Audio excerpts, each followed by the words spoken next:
masjid yang hebat, Masjid Biru, dan museum yang dibuat Masjid Hagia Sophia atau Hagia Sophia itu. Kira-kira dengan Al-Qadar itu jauh di bawah Al-Qadar. Kopene penampilannya memang dahsyat, hebat, pembangunannya memang luar biasa, entah berapa puluh kali ini besarnya, tapi gak kerawat. 80 tahun disekulerkan Turki atas jasa Kemal Atatürk atau Mustafa Kemal Atatürk, negara yang dulunya khilafah kemudian disekulerkan 80 tahun, maka yang masjid menjadi museum Hagia Sophia itu, yang Masjid Biru tetap Masjid Biru tapi gak kopen, ndak terawat. Menarane wis pokoke ya cara botone wis gripis-gripis gitu. Saya foto sampai ya menangis dalam hati saya. Lebih dari itu, ini yang spiritual, banyak jinnya, jamaahnya sangat sedikit. Yang ramai itu Jumatan, tapi kalau jamaah 5 waktu wis gak ono apa-apa nih kalau Al-Qadar. Masya Allah. Jadi ini yang menyentuh hati saya, pengaruh kebijakan atau politik sekuler bisa membuat masjid yang begitu dahsyat, hebat banget. Masjid Biru itu luar biasa, bagus sekali, menaranya 6, dan menara sana itu hampir seragam dan cantik-cantik semua menaranya, bagus sekali menaranya, kayak menara Masjid Madinah itu kan bagus sekali, tapi tidak terawat, tidak utuh gitu loh. Kalau di Masjid Madinah, Masjidil Haram dan Masjid Nabawi kan kopen banget, terawat banget, bersih, utuh. Itu sudah tidak bersih, tidak utuh. Nah sekarang sedang, ya baru aja, kira-kira baru peresmian Hagia Sophia itu Desember kemarin apa? Pokoknya saya masih sakit kok. Saya masih sakit waktu itu. Jadi sekarang sedang geliat. Jadi yang bagus itu jalannya mulus semua, ndak ono keruwek sakmene gak ono. Saya padahal menempuh perjalanan jauh loh, dari Istanbul ngeluyur kemana-mana itu pakai bis, baru kembali pakai pesawat. Sangat jauh, pesawat itu 1,4 jam pesawat dari tempat terakhir saya kunjungi itu kembali ke Istanbul itu 1,4 jam pesawat. Berarti kalau perjalanan ya kira-kira sini Jakarta lebih, malah lebih jauh. Itu ngebis berangkatnya. Itu ndak ono. Jalan krowok itu wis to sakmene wis gak ono. Utuh, mlunuh, mulus aspal, bukan apa jenenge apa cor, bukan cor. Nek cor gerojang-gerojang iku ndak wis nyaman banget, bisa ya bagus ya. Jadi kalah masjidnya. Itu yang membuat saya tuh prihatin, Masya Allah. Ini akibat dibiarkan 80 tahun. Yang mengejutkan adalah juga ternyata wanita Turki itu banyak yang tidak berjilbab. Saya tanya pemandu itu masih banyak yang sekuler. Minuman keras itu baru aja sembuh. Judi itu belum sembuh sepenuhnya. Jadi ya Allah, 80 tahun sekuler dan miskin. Sekarang Allahu Akbar, makmur. Ada berapa ribu, 3.000 pengungsi Syria di situ gratis. Jadi ngopani rakyat plus pengungsi kuat Turki sekarang. Kehidupan makmur.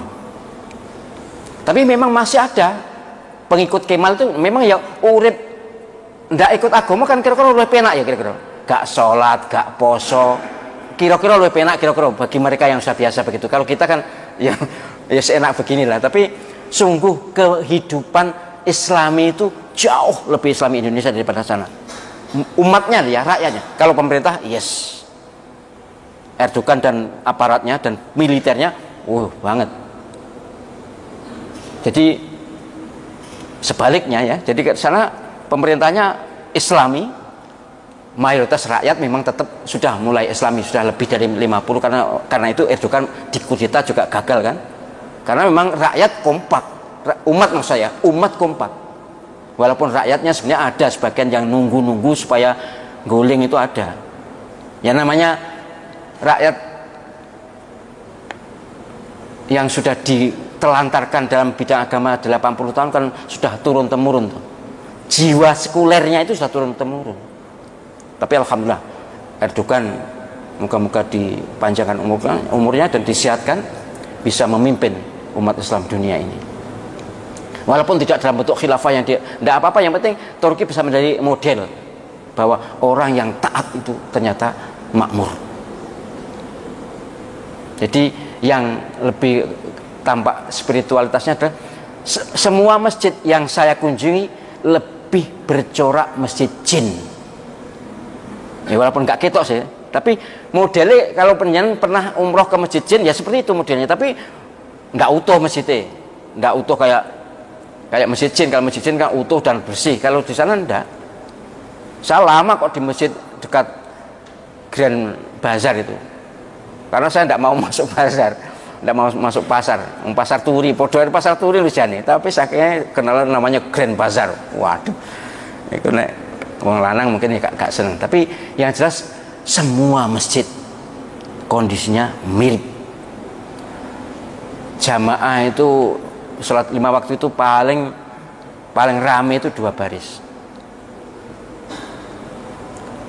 Itu yang pertama. Yang kedua, sekali lagi soal kerumunan.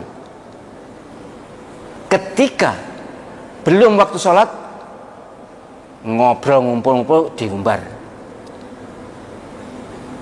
Hanya waktu sholat menjaga jarak. Ya itulah cik podone karo sini seperti itu. Jadi di mana-mana, di hotel kerumunan, makan ya kerumunan,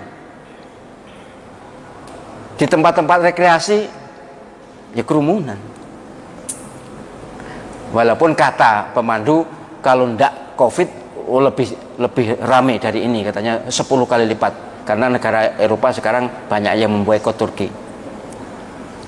Dan mohon maaf ya, ternyata yang membuat Turki itu bukan negara Eropa, Arab juga, karena takut jatuh ke tangan Turki, mencurigai Turki akan mendirikan khilafah lagi, sehingga mereka, saya tidak nyebut negara Arab mana, tapi yang jelas negara Arab yang sangat terkenal itu ikut Barat untuk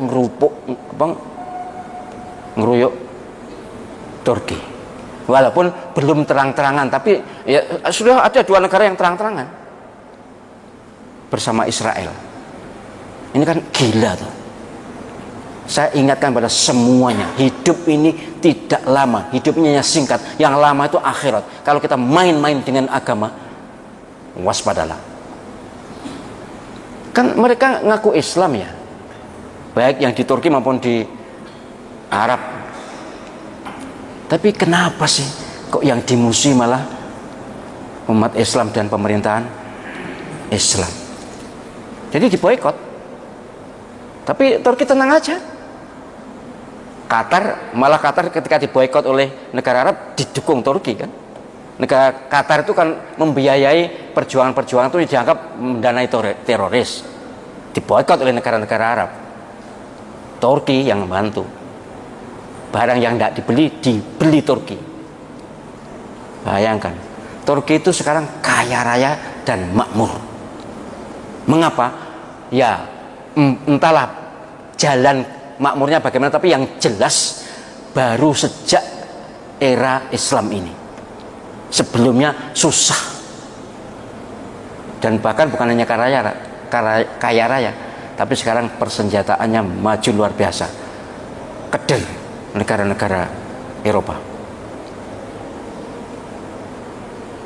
Jadi terkait dengan apa yang penjenengan dengar, Islamnya iya, tapi fasilitas agama masih belum, masih dalam ya mulai. Jadi pekerja di Masjid Biru itu juga masih baru mulai, ya baru beberapa bulan ini, 3 atau 4 bulan lah, pokoknya belum lama.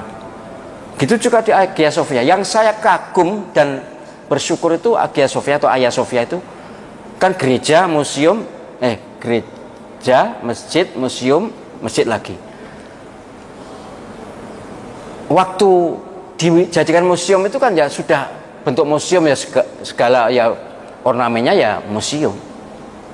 Tapi begitu dibuat masjid itu ngadepe kiblat kok, pas itu saya heran, mikir saya, iki piye ya? Gimana kok bisa ya bangunan ini pas madhep kiblat, ndak koyok renovasi, ndak koyok apa perubahan tuh. Jadi ndak seperti perubahan dari masjid, dari museum menjadi masjid, ndak. Ya koyok masjid, memang masjid.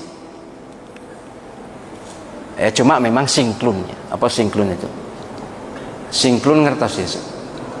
Singklun itu ya walaupun rame orang banyak tapi serem. Auranya, auranya berbeda. Memang masih salib masih ada, Bunda Maria masih ada. Jadi simbol-simbol Kristen memang tidak dibuang, dikata dibuang mesti lebih ramai lagi. Ditutup apa?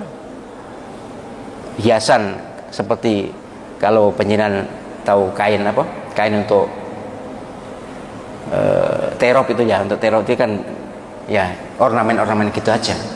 Tapi bagus ya, bagus memang ya, dasar pembangunan memang luar biasa Pak, baik.